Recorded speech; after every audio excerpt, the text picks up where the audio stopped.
Տեսեք, շատ տվյալներ չեմ կարող հաղորդել վարույթի հետ կապված առհասարակ էլի, քանի որ նախաքննության փուլում է գտնվում, դեռ մենք ինքներս ենք փորձում կողմնորոշել առհասարակ ինչա կատարվում։ Զուտ հիմա նշեմ, այստեղ ինչ տեղի ունեցավ։ Խուզարկություններ կատարվում, որի շրջանակներում վարույթի համար նշանակություն ունեցող որևէ բան չհայտնաբերվեց։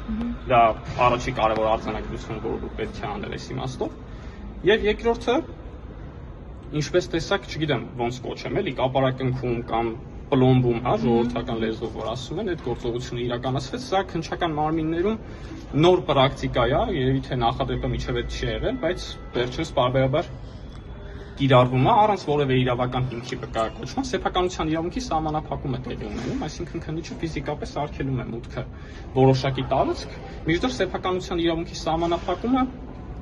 հնարավոր է միայն հստակ իրավական հիմքերի առկայության դեպքում եւ այնը դատանի որոշում։ Իսկ այստեղ ինչ էր, այստեղ հենց նոր որ այս բանին սահմանափակում երևի թե այսքան սահմանափակ մեկնաբանություններով կրկին հաշվի առնելով նախաքննության։ Որտեղ մենք տեսնում ենք տարբեր գրասենյակներ, այստեղ հերթով տարբեր տեղեր են գործողությունները իրականացնում, բայց ամենակարևոր փաստը, որ պետք է խնդրեմ արձանագրենք, որևէ բան վարույթի համար նշանակություն ունեցող չհայտնաբերվեց։ Մենք գրասենյակում են եղել խոզարկություններ, թե խանութում էլ է եղել։ Փակուկ կուրեգան փաստը։ Պարոն Կուրիգան, ամբողջ շենքը փակվելու է։ Գործընկերներ այլ մանրամասներ չեմ կարող հաղորդել։ Գնամ գործողությունը ավարտենք, արձանագրություն դերևս պետք է ստորագրեմ։ Ասում եք հիմք չեն, այսինքն որևէ հիմք չեն ներկայացրել, թե ինչու են հիմա կապարակնքում եւ Այո, նման իրավական ընթացակարգ գոյություն։ Պարոն Սուրենյան, խանութներում էլ է խոզարկություն եղել։ Իսկ այն քրեական վարույթը որ կար, որի մասին հակակոռուպցիոն կոմիտեն ներկայացրեց։ Քրեական վարույթի վերաբերյալ այլ հավելել մանրամասն տեղեկությունների չեմ տիրապետել։